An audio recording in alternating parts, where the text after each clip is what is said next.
Assalamualaikum warahmatullahi wabarakatuh. Sebelumnya, izin memperkenalkan diri, nama saya Nia Melinda dari kelas 2 CRPL dengan NIM 2303747 Universitas Pendidikan Indonesia, Kampus UPI di Cibiru. Pada pertemuan kali ini, dalam matkul probabilitas dan statistika, saya akan bahas mengenai ukuran tendensi sentral dan pasibilitas data. Sebelum masuk ke tutorial atau cara penggunaan menggunakan Excel, saya akan mulai saja ke materi data. Mungkin ada beberapa data yang sering digunakan pada statistik. Mungkin di sini paling dominan ada 4 jenis data, yaitu yang pertama, data nominal. Data ini bersifat kategori. Yang kedua, data ordinal. Data dapat dikategorikan dan diberi peringkat. Yang ketiga, data interval. Data yang dikategorikan yang diberi peringkat dan diberi jarak yang sama. Yang keempat, data rasio. Data yang dikategorikan diberi pangkat, memiliki jarak yang sama, dan non-multa. Oke, sebelumnya saya telah menjelaskan beberapa materi mengenai data apa saja yang digunakan pada statistik ini. Oke, sebelumnya kita perlu mengaktifkan data analis. Jika data analis di sini belum muncul, kita perlu mengaktifkan terlebih dahulu. Caranya kita ke menu File, More, Option, kita pilih Add-ins, kemudian pilih Analysis Tool Pack VBA. Jika sudah, kita klik Go. Kemudian kita di sini mengklik Analysis Tool Pack VBA juga.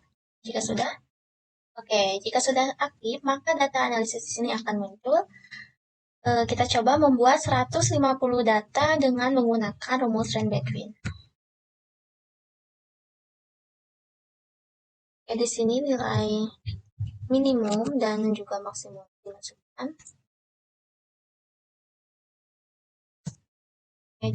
Jika sudah, kita sorot ke bawah hingga 150 data. Ini saya akan membuat 150 data.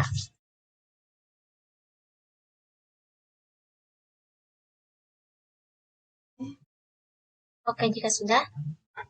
Nah, bagaimana agar data di sini tidak berubah? Jika kita mengklik, misalnya kita contohkan, nah, yang tadinya 96 di sini menjadi 91.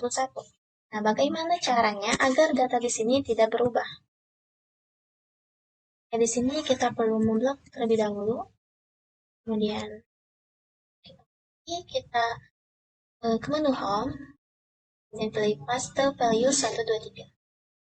Nah, jika sudah, dan terlebih dahulu. Nah, data di sini akan otomatis tidak berubah atau menetap.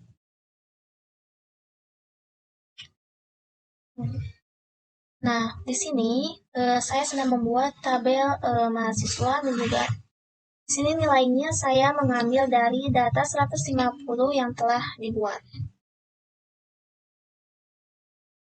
Oke, selanjutnya di sini saya akan menentukan nilai range-nya. Nilai range di sini dengan rumus R sama dengan nilai terbesar dikurangi nilai terkecil. Nilai terbesar pada data sebelumnya adalah 100 dan juga nilai terkecilnya adalah 76 yang menghasilkan 24. Kemudian menentukan jumlah kelas. Jumlah kelas di sini menggunakan rumus K sama dengan 1 ditambah 3,3 log N. N di sini adalah jumlah data yang kita buat. Nah, kebetulan saya membuat 150 data, maka N di sini adalah 150. Oke, selanjutnya 1 ditambah 3,3 dikali 2,17609 menghasilkan 7,18197. Jika dijumlahkan maka menghasilkan juga 8,1811097 dibulatkan menjadi 8. Kemudian di sini kita mencari interval kelas 3 dengan rumus P sama dengan R per K. R di sini adalah hasil range di sini adalah 24, kemudian K-nya adalah 8. Maka P sama dengan 24/8 menghasilkan 3. Oke. Di sini ada tabel distribusi frekuensi. Pada tabel distribusi frekuensi di sini, pertama saya akan menentukan FI atau nilai tengah. Bagaimana caranya? Untuk menghasilkan nilai tengah di sini. Mengapa? Di sini interval 76 sampai 78, nilai tengahnya adalah 77. Sebelumnya di sini nilai interval kelasnya adalah 3. Oke, kita contohkan 76,77. Nah, maka kan 1, 2, dan 3. Maka nilai tengahnya adalah 77. Oke, kita contohkan juga di bawahnya. 80, 79, 81, dan nilai tengahnya adalah 80 juga. Dan seterusnya sama seperti itu.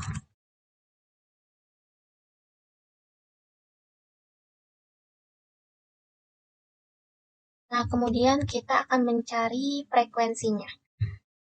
Frekuensi di sini adalah seberapa banyak nilai, misalnya nilai 76 dan 78 yang ada pada data sebelumnya.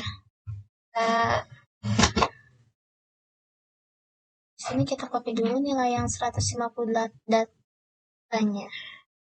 Oke. Kita copy terlebih dahulu.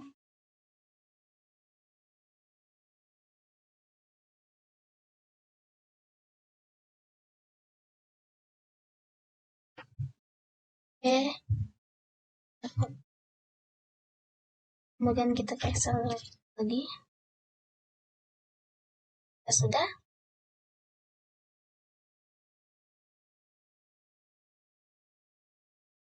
Kita ke data, kemudian klik filter untuk mencari seberapa banyak.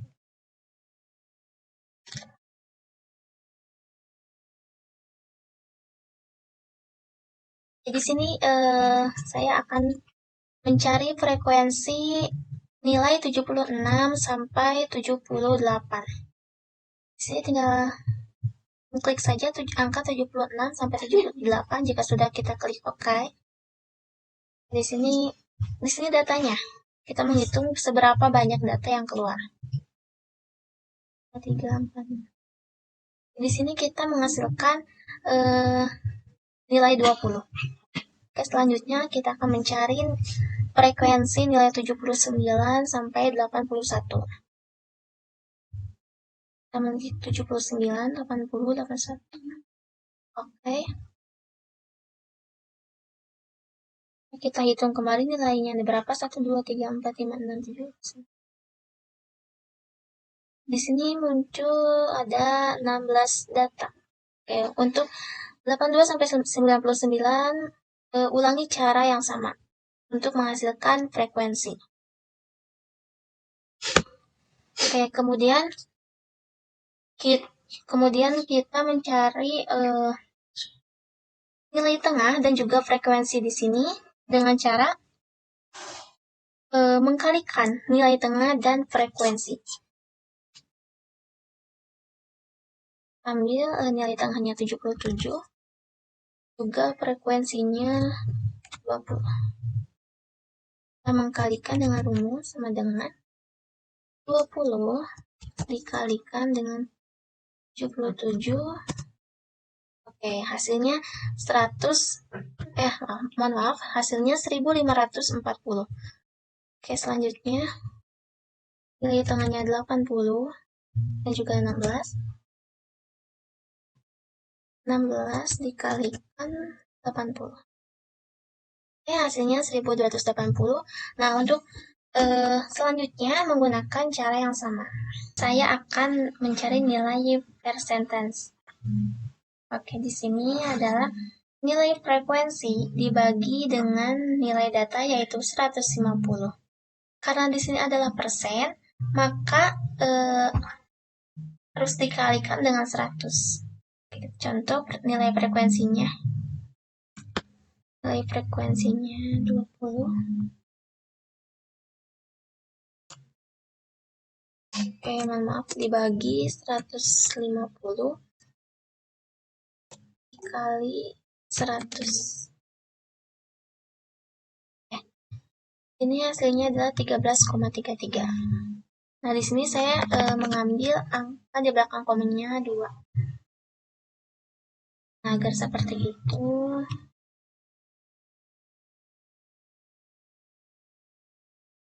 Nah,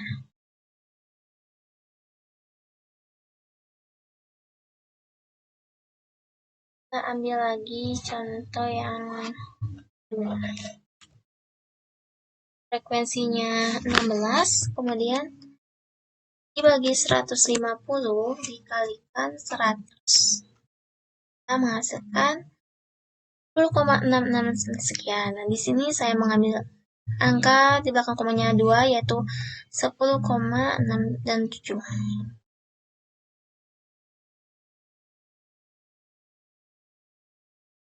Jika semuanya sudah penuhi, maka di sini kita jumlahkan jumlah nilai tengahnya itu ada berapa, kemudian nilai frekuensinya juga. Kita coba menjumlahkan nilai tengah. Nilai tengah di sini ada 77, 80, 83.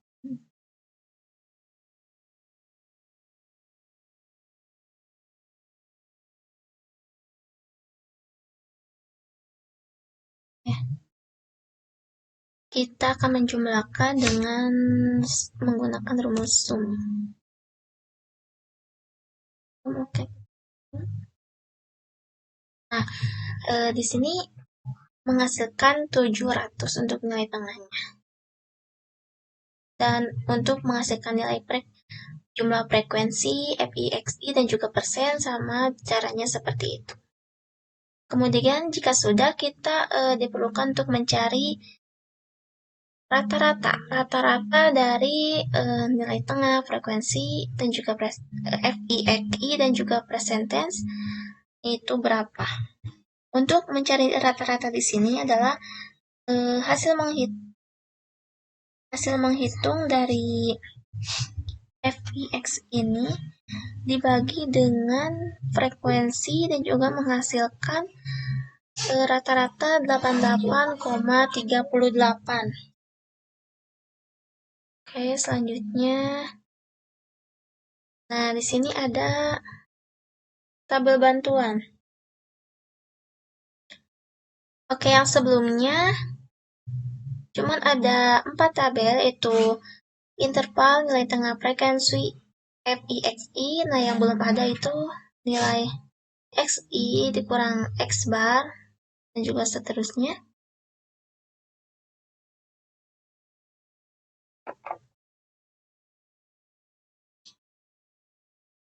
Nah, untuk mencari nilai XI dikurang X bar di sini,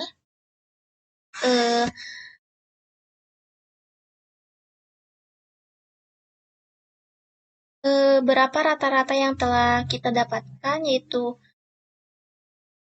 8,38. Nah, di sini adalah nilai tengah dikurang rata-rata. Oke. Di sini nilai tengahnya 77, rata-ratanya 88,38. Sini 77 kurang rata-ratanya. Oke, menghasilkan min 11,38. Maaf, ini ada keliru. 38. Dan selanjutnya sama seperti itu.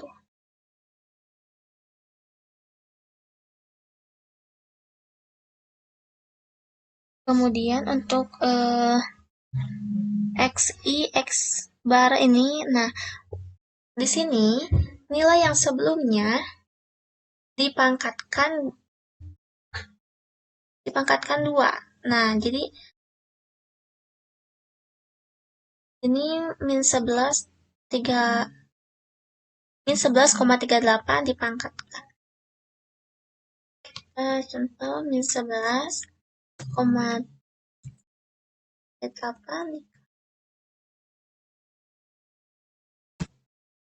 Di sini menghasilkan 129,50 dan sekian. Dibulatkan menjadi seperti ini.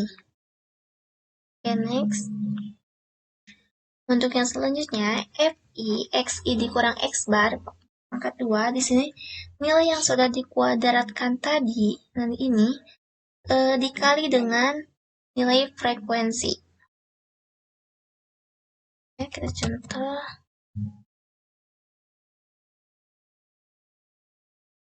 Nilai yang sudah dikuadratkan tadi dikali dengan nilai frekuensi, misalnya mohon maaf,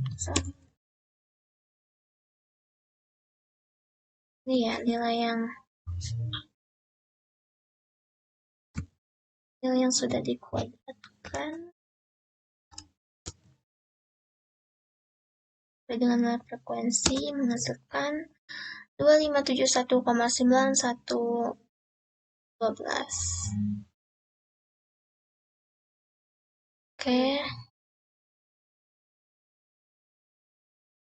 Sama ya, sama sebelumnya kita perlu menjumlahkan juga. Selanjutnya, kita menghitung nilai min di sini dengan rumus X bar FI XI per FI. Nah, kita bisa melihat nilainya adalah nilai FI XI-nya adalah 13257 dan juga FI-nya 150. Kita jumlahkan, maka menghasilkan 88,38. Ini merupakan nilai rata-rata. 88,38 ini harus dengan sama. Kemudian menghitung standar deviasi. Standar deviasi ini kita mengambil nilai dari hasil yang sudah dikuadratkan tadi dan dikalikan dengan frekuensi, maka jika dijumlahkan seluruhnya menghasilkan nilai 8763,33 sekian. Kemudian N-nya adalah 150 dikurangi 1, maka jadi 149 dan juga menghasilkan standar deviasinya adalah 7,6690. Kemudian menghitung variance, sama kita menggunakan nilai yang sebelumnya, karena di sini rumusnya FI XI kurang X bar pangkat kuadrat, dan menghasilkan nilai 58,81436. Kemudian kita mencari koefisien variasi. Ini rumus KV sama dengan standar deviasi per rata-rata dikalikan 100%. Nah, kita lihat dulu standar deviasinya menghasilkan nilai 7,6690 sekian, dan juga rata-ratanya 88,38, maka menghasilkan 8,677362%. Oke, sebelum menentukan nilai modus, di sini saya akan menjelaskan terlebih dahulu. Untuk menentukan nilai modus, biasanya pada data tunggal dibuat tabel frekuensi. Data tunggal agar memudahkan dalam menentukan frekuensi tiap data. Lalu, temukan data dengan frekuensi terbesar. Untuk nilai modusnya di sini adalah 10. Dengan menggunakan rumus modus sama dengan L ditambah D1 per D1 ditambah D2 dan juga P. Oke, diketahui nilai modusnya adalah 10 dikurangi setengah jadi 9,5. Dan untuk P-nya adalah rentang pada sebelumnya adalah 3. Kemudian D1-nya adalah 10 dikurangi 7. D1 di sini merupakan frekuensi kelas modus dikurangi frekuensi kelas sebelumnya dan menghasilkan 3. Kemudian D2, frekuensi kelas sesudahnya, jadi 10 dikurangi 8 adalah 2. Untuk penyelesaiannya, 9,5 ditambah 3 per 3 tambah 2 dan juga 3. 9,5 ditambah 3 per 5 dan juga 3 menghasilkan 1,8. 9,5 ditambah 1,8 menghasilkan 11,3. Kemudian menentukan median. Nah, untuk median di sini, saya mengambil data ganjil dan juga data genap. Data ganjil di sini diketahui N sama dengan 11. Untuk mengetahui nilai N di sini, kita cukup menghitung data di sini. 1, 2, 3, 4, 5, 6, 7, 8, 9, 10, 11. Oke. Dengan rumus median, xn per 2 ditambah 1, n di sini adalah 11. 11 ditambah 1 sama dengan 12, jadi x 12 per 2. 12 dibagi 2 sama dengan 6. Kemudian kita mencari data di posisi ke-6, yaitu 8. Kemudian kita akan mencari median genap. Median genap di sini bernilai n 10. Sama pada sebelumnya, untuk mencari N10 ini cukup menghitung data yang ada di sini. Oke, penyelesaiannya median sama dengan xn per 2 ditambah xn per 2. Di sini n-nya adalah 10, dibagi 2 menjadi 5. Kemudian ditambah nilai selanjutnya yaitu x6 bagi 2. Oke, sekarang kita mencari data yang ada di posisi ke-5 dan juga ke-6. Data yang ada di posisi ke-5 yaitu 40, dan juga di posisi ke-6 adalah 50. Dijumlahkan menjadi 90 per 2 yang menghasilkan 45. Selanjutnya saya akan menghitung nilai mean, modus, median, varians, dan juga standar deviasi menggunakan Microsoft Excel secara otomatis. Selanjutnya membuat diagram batang, diagram lingkaran, dan juga histogram. Oke, kita langsung saja. Pertama saya akan menentukan nilai secara otomatis. Kita pergi ke menu data, kemudian data analis, memilih Discrete Type Statistics, klik OK, kemudian isi input range-nya. Input range di sini menggunakan data random yang telah dibuat sebelumnya. Oke, jika sudah klik, kemudian memilih output range. Output range di sini di mana kita akan menyimpan hasilnya. Misalnya kita akan menyimpan di sini. Oke, kemudian pilih summary statistik. Nah, maka hasilnya akan muncul di sebelah sini. Lanjut untuk membuat diagram batang. Untuk membuat diagram batang, di sini hanya memerlukan nilai interval dan juga nilai tengah.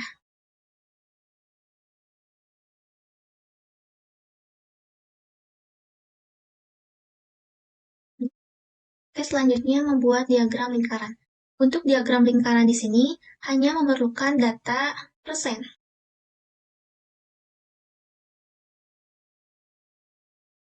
Nah, untuk yang selanjutnya adalah diagram histogram. Memerlukan nilai frekuensi. Dan ini dimulai dari 0. Mengapa dimulai dari angka 0?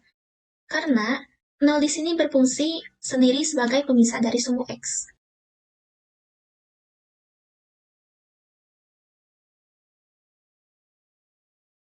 Oke, mungkin pembahasan dari saya cukup sampai di sini.